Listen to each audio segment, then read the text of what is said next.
Was a girl running in our group. She had a high-speed motor in a 40 Ford coupe. She had a racing cam and a supercharged. Look at Buddy, hot rod and large. She's a hot rod. She's a hot rod. Now, you know what? It's not very often that Sir Charles comes into play, but I need him. He comes. Actually, I shouldn't say that. He comes into play on almost every object. But what this is, I need him because I don't know what this is. Okay. I have a headline here and I have a story. Okay. And it's very prevalent, simply because it's about hacking into cars and their systems. Right. And these are white hat hackers. What in the world, Charles, is a white hat hacker? Okay. So we've talked about these stories in the past about. A white hat hacker is a person that is hacking for good. So it's kind of like it's kind of like back to the cowboy days. You had the black hat and the white hat. Like I forget who was like you probably the old cowboys used to all wear white hats, right? Like the guys you watched on Saturday mornings. Oh yeah, I don't know those guys. So the guy, the bad guy wore the black hat and the good guy wore the white hat, right? Okay, so that's where the term comes from. So. A black hat hacker is somebody that's going to do something nefarious. He's going to hack your computer and ask for Bitcoin or do whatever. So these guys are actually hacking just to find out if you can hack. Well, so there are a lot of companies that actually pay you to find, they call it exploits. So basically, if you can find so the goal is they want the white hat to find the mistake or the problem before the black hat does. So there are a lot of companies, a lot of big name companies that will pay you to go into their systems, and a lot of guys get their jobs. I mean, there's a lot of guys that white hat hackers get jobs at the NSA and stuff like that. Because they say, look what I found. This, okay, you're hired. So there's like this whole counterculture. They actually have conventions. It's funny, we were talking about Las Vegas. They have conventions in Las Vegas where everybody takes turns hacking the signs and the elevators. And, so I mean, it's like, it's got to be one big joke. Yeah, it's got to be, for the people that work there, it's got to be like, oh, what's wrong? What'd they break this week? But so they go in and big practical joke. It's like a big joke. Yeah, they're hacking the signs and writing. So you're telling me these are the good guys. So these are the good guys. And then what they do, and you've seen some of these things before. Like, for instance, I remember we talked about back not too long ago, the Jeep that can be exploited and things like that. They can hack your Jeep and turn it on and off. Oh, yeah. Well, that's... I mean, even stuff like we talk about, stealing your car with a USB cable and stuff like that. So that's kind of the idea. It's Kia and Hyundai. Is that most computer companies and most web companies and stuff like that, they will pay these hackers. Now that your car has gotten this smart, hopefully the car manufacturers are getting smart enough to say, we'll pay these white hat hackers to find these exploits before somebody find the holes. Before somebody steals a bunch of our cars with USB cables. Find the holes. Okay, well, I understand this story a little bit better then. A group of white hackers cracked customer and back-end operations of a variety of automakers, including BMW, Ferrari, Ford, Jaguar, Land Rover, Mercedes-Benz, Porsche, and Rolls-Royce. The findings are a follow-up to the group's discovery late last year of flaws in Sirius XM's telematics service that created breaches in Honda, Hyundai, Nissan, and Toyotas. So the Sirius XM is the problem. But anything that needs basically an internet connection, like things like Sirius, you have to do anything like in your car, the entertainment system, all that stuff needs firmware updates and all these sorts of things. So they're connected. Anything that's on the web can be exploited and hacked. The latest round of vulnerabilities gave the hackers access to detailed customer information, and internal administrative functions that was not disclosed until early this month because of self-imposed 90-day moratorium. Sam Curry, an Omaha, Nebraska security engineer, told Automotive News. The moratorium inspired the policies of the General Project Zero security research team is designed to express intent to disclose. That's what Chuck's talking about. But also to allow time to work with vendors to plug the security gaps. Very good, Curry said. The researchers also hacked service providers Spirion and Reviver. So I actually have a related story to this that you mentioned, Sam Curry, and I wanted to mention this because this is another interesting thing that team found was.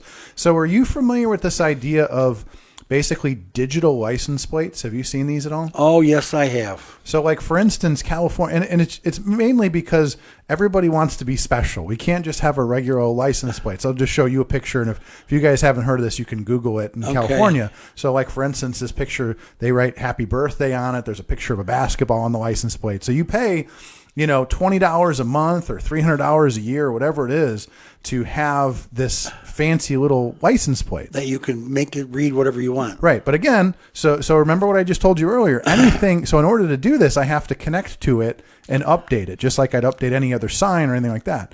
So now that we need to connect to it. Now we have an exploit. So Sam Curry's team. There's a place, yes, because you're dealing with the communication systems in the car, right, which are varied and multiple. They're big, lots. Well, so now here becomes the problem. So you have now the license plate number doesn't change, right? So all I can do is I can put a little basketball, I can write my name on there, whatever I want to do. I probably would do things that I shouldn't do, but me too. If I grab my phone and say get off my bumper or whatever, but. So here's the interesting thing, though. Now with this world of license plate readers and all this stuff, now we create this digital footprint using that information, and now I can figure out if I have access to the right databases, and this is what this team was doing. If I have access to that license plate, this company, and now I can go in. I mean, you can. There are people. Let's say these white hat hackers. Let's say you get into the license plate. And then I get into the license plate reader. I can get into the car. I can get absolutely. So now I can figure out where you are. So there's all kinds of things. Like let's say obviously all the celebrities are going to buy these fancy license plates. Now these people can sell your information. Say here's where the celebrities are. Yeah, here's tracking their license plate. Want to go get some autographs, go take some pictures, or do something worse. So beautiful. So that's an interesting thing. Is that you would think that why would you pay extra? Yeah, you already pay enough for a license plate as it is. Now they want you to pay even more just to put your name on it or something. Your car is expensive enough. Right. It's gone crazy, the price of these cars. Well, and that's what we keep saying. I said, think about all these nickel and dime things. Is the entertainment system. We talked about the heads-up displays. Playing games. The new manufacturing process, they are talking about leasing. If you want an FM radio, it's going to cost you $2 a month. And if you want whatever, you name it, whatever it's going to be, it's this much or that much.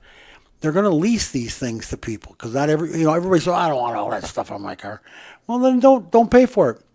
But if you want it, you got to pay for it. You're going to have to lease it. It's nuts.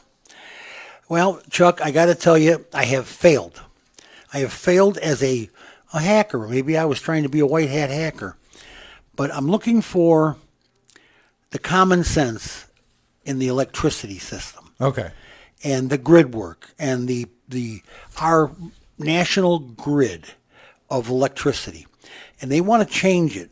They want to put together a series of small nuclear plants and put them all over.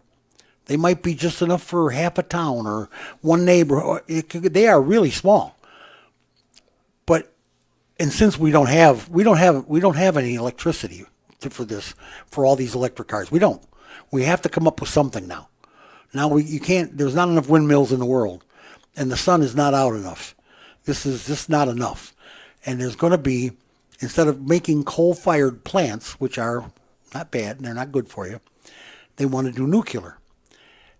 Now I remember everybody being scared about living by a nuclear plant. Am I going to turn colors? Is it going to explode? Right. And look at Chernobyl. You had valid reasons to. We had Absolutely. A few accidents back in the day. Yes, we did. But these guys have perfected a smaller version of that. Now, I don't know who's going to pay for it, or unless the municipality pays for it. But if it generates its own power for that neighborhood, nobody's paying for it. So you think about it. Yeah, so I've mentioned this to you a few times because I think this is the only way this is going to work. I don't see if we talk about how fragile our grid is, and one of the things that people don't realize is, we've had these we had one, I don't know, 20 years ago now, 15 years ago, where we had the major grid failure that affected the East Coast. And then we talked about Texas, which is its own grid. Yep. So the grid is just a domino effect. You can have one thing go wrong in one area, and then basically the grid is meant to pick up the slack. But then you end up with this domino effect. The problem is once all the dominoes fall, it's not like you don't flip a switch to turn it back on. Yeah, you can't turn it back on. I mean, it was a funny thing. I was watching a video about this, and they talked about, they said, well, think about if all the power plants, if the whole grid fails, where do you get the power to turn the power plant back on? So they have to have power plants to power the power plant to turn it back on. Exactly. So it's a very super complicated thing. And I think, we just keep saying it. This idea going back to between the EV car and now the electric stove and all these other things, the grid is just not going to be viable long term. Well, it will if you let these billionaires build you a nuclear plant in your backyard. But you're not on the grid anymore. Now you have your own localized nuclear reactor. I've read. Who is the Blue family? They're a very wealthy family. I'm not familiar with them. They're real big in General Atomics, and they're got terrestrial energy is Bill Gates. Mm-hmm. There's just people. The names. It's all the usual names. All the usual names. Yeah. They're the ones. They got to be the ones pushing this electric crossover so fast. Right. They're first and foremost. They're trying to get it done before anybody decides that hey, hydrogen is probably the way to go. So it comes down to the idea of. It's kind of like when you sell a product. I'm not going to, like you see Ron Popeil. Ron Popeil believed in every product, whether it's the pocket fisherman. I know. He believed in his product more than anybody else. You could tell by his voice. It's the same idea with this, is that you have to be the biggest cheerleader of your product to say, look, I know that all of these people that have been coming out and talking about EV regulation and the stoves and all these things, they know I can't do this. If they really believe these things that they're telling you at these conventions, where they take their private jet to the conferences, if they really believe these things, they know that this isn't going to work the way, we're smart enough to realize this isn't going to work. Oh, absolutely. I'm not going to buy your product until we have the solution. So absolutely. Now this is the big piece. All this stuff they want to push on us isn't going to happen until we have more reliable power. More power than we're consuming now, right? By several magnitudes. And you've talked several is no, is we're talking megawatts. Yes, lots of them. I mean, and that's the question is this idea of the big discussion the last few weeks has been getting away from natural gas because it's not green and all these things that they have. So for every therm or every BTU that I use of natural gas, we have to replace that with electricity. So if you think about most people, they have a combination of the two. If you want to get rid of natural gas, now you have to replace it with something. Absolutely, to generate that power. And how long is it going to take to do that? Well, look, and who says natural gas is bad? I'm going to tell you for a fact, cars that burn natural gas put nothing out the tailpipe, zero water. A little moisture, and that's it. Well, and this isn't the stove guy show. Otherwise, we have a whole discussion about stoves and how silly it is to be going after the stoves. You'd be better off with a gas-powered car, natural gas-powered car than an electric car right now, because we have natural gas. We have it coming out our ears. We have more than we need. I mean, they burn it off. So, yes. Yeah. And they wouldn't do that if they were using it for a good cause, such as stopping the electric vehicle push.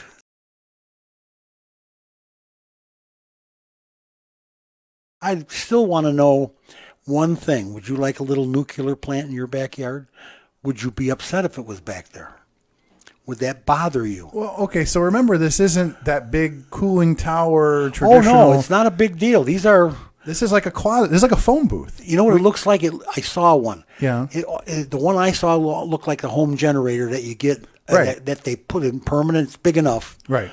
It's like a 9,000 watt or whatever. This thing looked about that size. And remember, all of these things that when you think about what went wrong at 3 Mile Island and Chernobyl and Fukushima, all of that stuff is gone. All these pumps that failed, all this stuff. I mean, this is generations past. We learned from our mistakes. Yes, we did. And they have called these things that these things compared to the past, this is generations beyond. But you're right. I'm addressing the general public. Who gets one in their backyard? Yeah, everybody, and not everybody knows that they're that much safer or they're that much better.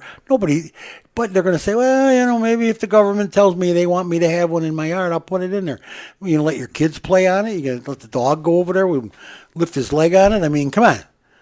Okay, well, maybe there's going to need to be like a buffer. Well, maybe we'll dig up the lithium and we'll put the thing down in there. But again, I think don't get me started on that lithium. I think there's going to have to be like a buffer zone. I think that's the realistic way to do it. Oh, you're going to have to put them somewhere in a field or somewhere near right. your town that you're trying to run. Or, put them in the cornfield, and then you get growing corn. Don't grow corn on top of it or around it. Everything, the corn will turn green. Unbelievable. It's good for you. You said before the break, and this is new to me. This is unbeknownst to me that there's a state that is banning electric vehicles. Or talking about it. When we've talked about the proliferation of electric vehicles, I've always used this example. I've said, what about that little town in Wyoming that everybody in Wyoming, they all go and buy an electric car. They live out in the middle of nowhere. They have to drive miles and miles to get to the store and things like this. Unbeknownst to me, I don't know, maybe one of the Wyoming legislators are listening to the show. They could be. We have one listener in Wyoming. Well, I mean, maybe he's a legislator because they have. I don't know about that. Because they have introduced a bill proposing a statewide ban on the sale of electric vehicles by 2035. And so this is one of the few times that I've heard of government proposing a law that we completely agree with. Oh, absolutely. So, maybe they don't want a nuclear plant. So the bill claims that Wyoming's power grid is not yet set up for EV, which is what we keep saying over and over again. And there's a classic example. There's another state, Idaho, the same way. They don't have the population. And also, that's why their grid is so small. Disposing of EV batteries will be challenging for landfills. In addition to how important it is for the oil and gas industry and their economy. But wait till they find lithium in them dar hills. Well, let me just tell you, they'll be digging up Wyoming too. Well, let's just say though, this is an interesting thing because the states that are proposing the mandates on EV are a certain political group, and then the people in Wyoming are a different political group. I understand. So maybe we'll end up in another situation where one group's going to mandate it and the other group's going to ban it. How do you manage that? How do I go through? Who gets? How do I drive through that state? Who gets the plug? Well, so this I want to know who gets the plug. So this becomes that interesting question: is how is EV going to work if if you're driving down I-80 and half the states have banned electric vehicles? Are they also going to ban chargers? Well, yeah, absolutely. How am I going to drive through your state then? You're not. So there you go. I mean, now I can't leave. You're saying they're going to lose tourism. Well, now and they probably now will. The people of California will not be going on vacation to Wyoming. Yeah, how horrible is that? Maybe that's what they want. I don't know.